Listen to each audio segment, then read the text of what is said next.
दोस्तों, इन दिनों मध्य प्रदेश के रीवा से एक ऐसी कहानी निकल के आई कि जिसको सुनने के बाद में वाकई मैं तो हैरान था। और जब मैं इस कहानी को लिख रहा था, पढ़ रहा था इस कहानी के बारे में, जब मैंने पूरी डिटेल में विस्तार में इस कहानी को जाना, इस कहानी के अंदर जिस बच्ची के साथ में जो हुआ, उसका जो कत्ल हुआ और कत्ल करने के पीछे जो वजह रही, जब मैंने उस वजह को खंगाला और जो पुलिस ने खुलासा किया, उसको सुनने और समझने के बाद में यकीन नहीं हो पा रहा था कि एक तो उस बच्चे के साथ में इस तरीके की चीज़ें हुई और दूसरी तरफ उस बच्चे को, जिस बच्चे ने इस बच्ची के साथ में गलत काम किया, उसको बचाने की, पुलिस से छुपाने की कुछ इस तरीके की साजिश रची गई। दोस्तों, आज की कहानी वाकई आप लोग को सोचने और समझने पे मजबूर कर सकती है कि आखिर कोई इंसान कितना ज़्यादा गिर सकता है। कोई इंसान, अगर कोई व्यक्ति बुरा करे तो उसे समझाने की बजाय, उसे डांटने की बजाय उसका पार्ट ले, उसको छुपाए, उसको बचाने की कोशिश करे। यकीनन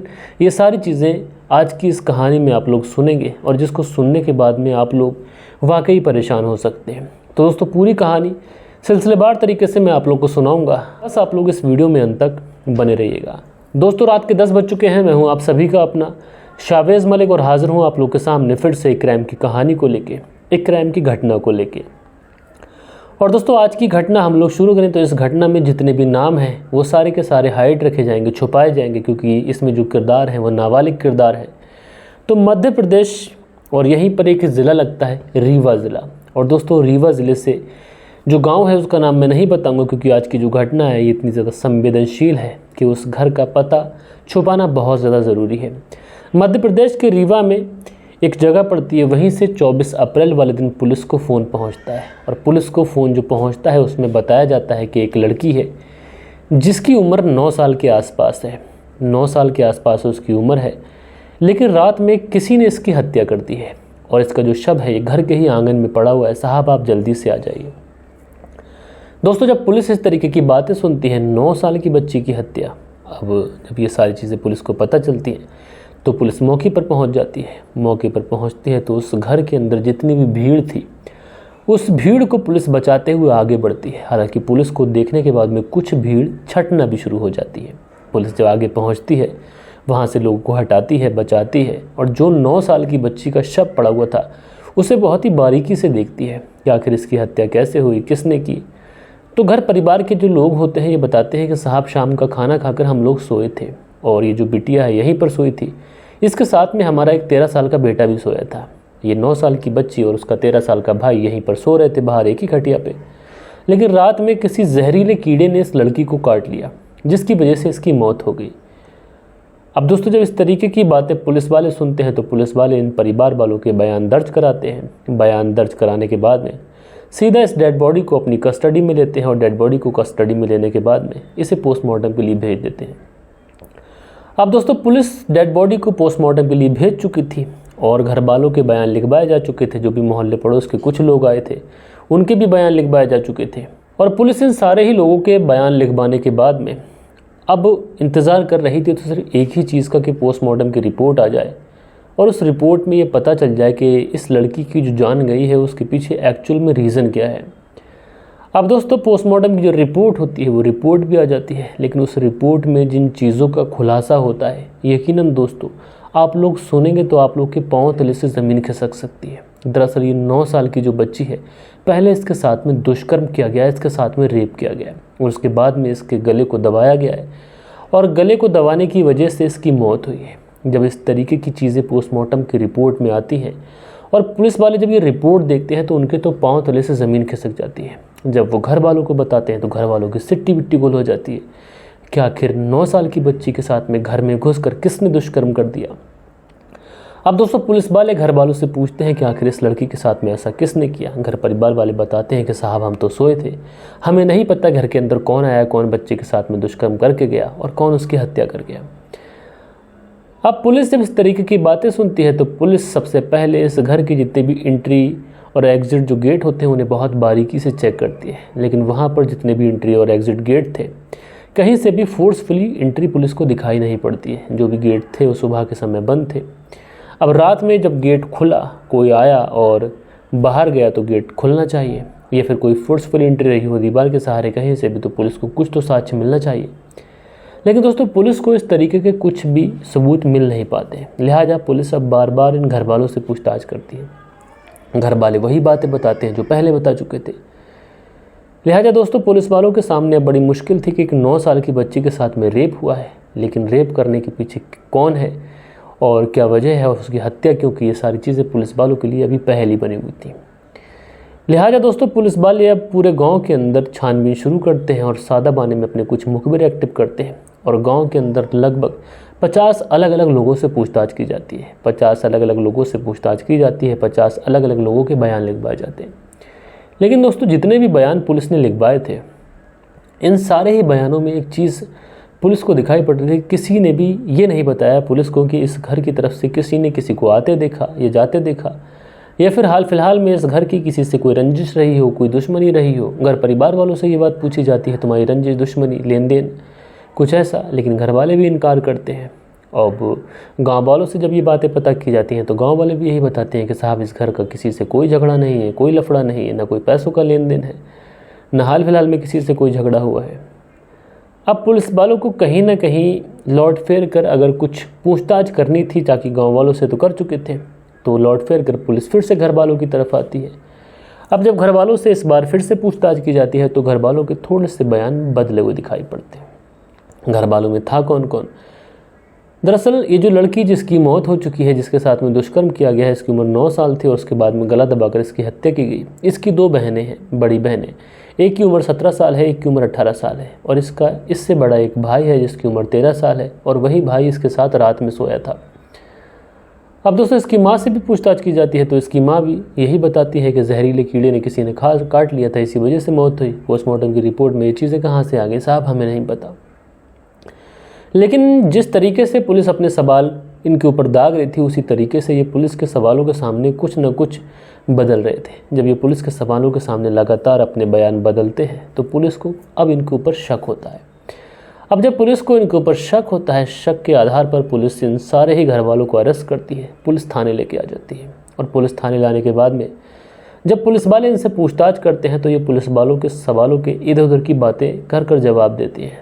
अब पुलिस वाले ये तो समझ रहे थे कि ये लोग पुलिस को गुमराह करने की कोशिश कर रहे हैं, पुलिस को घुमाने की कोशिश कर रहे हैं। लिहाजा पुलिस वाले अब इनके ऊपर थोड़ी सी सख्ती बढ़ाते हैं। तो जब पुलिस वाले सख्ती बढ़ाते हैं तो यहाँ पर जो इस मरने वाली लड़की की 2 बड़ी बहनें होती हैं, ये पुलिस के सामने टूटती हैं, और साथ में जो माँ होती है वो भी टूटती है। और ये लोग बताते हैं कि दरअसल हमारी जो छोटी वाली बेटी है जिसकी हत्या हुई है, उसकी हत्या किसी और ने नहीं बल्कि उसके 13 साल के भाई ने की है। अब जैसे ही ये चीज़ें पुलिस को पता चलती हैं तो पुलिस पूछते हैं, अच्छा अगर 13 साल के भाई ने हत्या की है तो तुमने इस बात को छुपाया क्यों? तो ये लोग बताते हैं कि साहब हम डर गए थे और हमने सोचा अगर ये बात पुलिस तक पहुंच जाएगी, बेटी तो जा चुकी है, अब बेटा भी चला जाएगा। अब उसके बाद में पुलिस वाले उस 13 साल के बच्चे को बुलाते हैं और उसके बाद में उससे पूछताछ करते हैं। और दोस्तों जब उस 13 साल के बच्चे से पूछताछ की जाती है तो हत्या करने के पीछे वो जो वजह बताता है, उसे सुनकर मेरे तो आंखों में आंसू आ गए थे। दरअसल ये 13 साल का बच्चा बताता है कि रात में 23 तारीख की रात को मैं अपनी बहन के साथ में सोया हुआ था, मोबाइल देख रहा था, उस मोबाइल फ़ोन में गंदी मूवी आ जाती है। जब गंदी फिल्म उस मोबाइल के अंदर आती है तो मैं उस मोबाइल में वो गंदी फिल्म देख रहा होता हूँ। मेरी बहन को इस बारे में नहीं पता था कि मैं मोबाइल में क्या देख रहा हूँ, वो तो बस सोई थी। जब मैं गंदी मूवी देखता हूँ तो मेरा कुछ इस तरीके से ब्रेन वॉश होता है, मेरे दिल के अंदर, मेरे दिमाग के अंदर कुछ इस तरीके से शैतानियत सवार होती है कि अब जैसा उस मूवी के अंदर हो रहा था मैं भी किसी के साथ करना चाहता था, लेकिन कौन मिले? तो मेरी नज़र बस मेरी बहन पे पड़ती है जिसकी उम्र मात्र 9 साल के आसपास थी। उसके बाद में मैं ज़ोर ज़बरदस्ती अपनी बहन के साथ में रेप करता हूँ, उसके साथ में गंदी मूवी देखकर उसके हाथ पाँव बांध कर उसके साथ में रेप करता हूँ। जब मैं उसके साथ में रेप करता हूँ तो वो अपने आप को बचाने की कोशिश करती है, रोती है, गिड़गिड़ाती है, लेकिन मेरे ऊपर उसकी एक भी बात का असर नहीं था। मैं तो बस अपनी हवस उसके साथ मिटा रहा था। जब मैं अपनी हवस उसके साथ मिटा लेता हूँ तो उसके बाद में जो मेरी बहन होती है वो कहती है कि सुबह को पापा को ये सारी बात बताऊँगी, तुमने मेरे साथ रात क्या किया है। जब वो ये बात मुझसे कहती है तो मुझे डर लग जाता है। मुझे लगता है कि अगर इसने पापा को ये बात बता दी तो मेरा क्या होगा, पापा मेरी बहुत ज़्यादा पिटाई लगाएंगे और हो सकता है कि मुझे पुलिस के हवाले कर दें। उसके बाद में मैंने गला दबाकर अपनी बहन की हत्या कर दी और हत्या करने के बाद में मैंने अपनी माँ को उठाया। जब मैंने अपनी माँ को उठाया तो उस समय मेरी बहन की सांसें चल रही थी, लेकिन जब मैंने अपनी माँ को उठाया और सारी बात बताई तो उस समय बहन की सांसें जब चल रही थी तो मैंने एक बार और उसका गला दबाया, और गला दबाने के बाद में उसकी मौके पे ही मौत हो गई। उसके बाद में हमारे जो घर परिवार वाले थे सब लोगों ने अपने अपने बिस्तर बदले, बाकायदा प्लानिंग की, और उसके बाद में पुलिस को खबर की गई।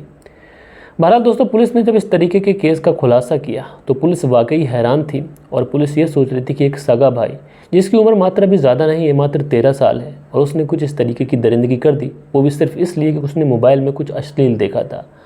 दोस्तों, मैं आप लोगों से हमेशा कहता हूँ कि मोबाइल में बच्चे क्या देखते हैं क्या नहीं देखते हैं ये हमें ज़रूर पता होना चाहिए, और अगर हम चाहें तो कम से कम अपने बच्चों की गतिविधियों पर नज़र रख सकते हैं। हम लोग देख सकते हैं मोबाइल में वो क्या यूज़ कर रहे हैं क्या नहीं कर सकते हैं। हम लोग जिन एप्लीकेशन की, जिन वेबसाइट की उनको परमिशन देंगे वही वो देख सकते हैं। तो पेरेंट्स को इन चीज़ों का ध्यान रखना चाहिए। बहरहाल दोस्तों, आप लोग इस पूरी कहानी के बारे में क्या कहना चाहते हैं कमेंट्स में ज़रूर से ज़रूर बताइएगा, और कल के दिन आप लोग के कुछ कमेंट्स हैं तो अब वक्त होता है कि आप लोग के कमेंट्स पढ़े जाएं। सो दोस्तों, हमारे वीडियोस पे जो कल के दिन कमेंट्स हैं इसमें समरत कमाल है, लिखते हैं भाई ऐसे लोगों पर कोई कैसे भरोसा कर लेता है। पूजा जी को पता नहीं था कि उसके इतने बच्चे हैं, वो कैसे पालेगा, कैसे सबको एजुकेशन देगा। तो स्मार्ट कमाल जी आपका शुक्रिया। उसके बाद में रुकमणी देवी हैं, लिखते हैं बहुत सुंदर कहानी आपने सुनाई, आपका शुक्रिया।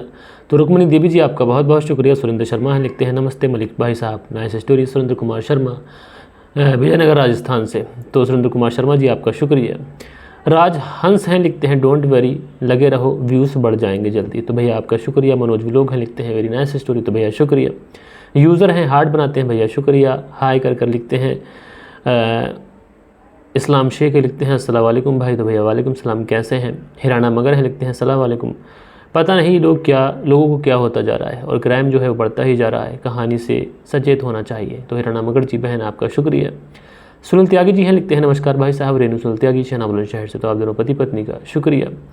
तमीज़ आलम फरवेसगंज अररिया बिहार से हमारी कहानी सुनते हैं, भैया शुक्रिया। सेंटर जेल बीकानेर से सुनील चौधरी जी कहानी सुनते हैं, शुक्रिया। उसके बाद में रिजवान अंसारी हैं, लिखते हैं कैसे हो भाई, तो भाई ठीक हूँ, आप कैसे हैं ज़रूर बताइएगा। उसके बाद में अगला कमेंट्स है मलिक भाई अस्सलाम वालेकुम, यूपी बाराबंकी से हमारा नाम ज़रूर लो भैया जी। तो भैया आपने अपना नाम नहीं लिखा, लेकिन जो भी हैं आपका बहुत बहुत शुक्रिया कि आप उत्तर प्रदेश के बाराबंकी से हमारी कहानी सुनते हैं। दिल बहादुर सिंह हैं, लिखते हैं nice story, thank you mister Malik, तो भैया आपका शुक्रिया। उसके बाद में राजा किंग हैं, लिखते हैं इंसान आपकी वीडियो लगाकर अगर काम कर रहा हो और ऐड आ जाएं तो काम छोड़कर ऐड को स्किप करें। और उसके बाद में लिखते हैं अरे भाई दुनिया भर के तो ऐड आपने कहानी में भर देते हो, फिर वीडियो में व्यूज़ का अकाल तो पड़ेगा ही। तो राज किंग जी भाई, मैं ऐड खुद से नहीं लगाता, बस यूट्यूब के ऊपर छोड़ देता हूँ। जो भी ऐड्स आते हैं वो यूट्यूब की तरफ से आते हैं, मैं खुद कोई भी ऐड नहीं करता। हरीश टेलर हैं, लिखते हैं भैया हरीश टेलर जी, तो आपका बहुत बहुत शुक्रिया। सो दोस्तों, कुछ प्यारे प्यारे कमेंट्स हैं, लेकिन जो शील निधि हैं उनसे मैं कहना चाहूँगा कि एक बार आप मुझे इंस्टाग्राम पर ज़रूर कांटेक्ट करिएगा, क्योंकि आपका कमेंट्स मैंने पढ़ा था, उसमें आपने लिखा था कि भाई जो आपको सफ़ेद स्पॉट हुआ है चेहरे पर, वो फोटोग्राफर के पास जो फिल्म धोने वाला से आपको मिल जाएगा, मुझे भी हो गया था तो ठीक हो गए, सूर्य की तरफ पेशाब करने से हो जाता है। तो शील निधि जी, आप मेरे अबाउट सेक्शन में जाइए, वहाँ पर इंस्टाग्राम का लिंक मिलेगा, एक बार मुझे DM करिएगा, मैं आपसे बात करना चाहता हूँ। सो दोस्तों, ये कुछ प्यारे प्यारे कमेंट्स थे जो कल के दिन आप लोगों ने किए थे। आशा करता हूँ आज की जो कहानी है ये आप लोग को ज़रूर से ज़रूर पसंद आई होगी। कहानी पसंद आई हो तो लाइक करिएगा। मिलते हैं दोस्तों कल के दिन किसी और क्राइम स्टोरी के साथ में, जब तक के लिए जय हिंद जय भारत।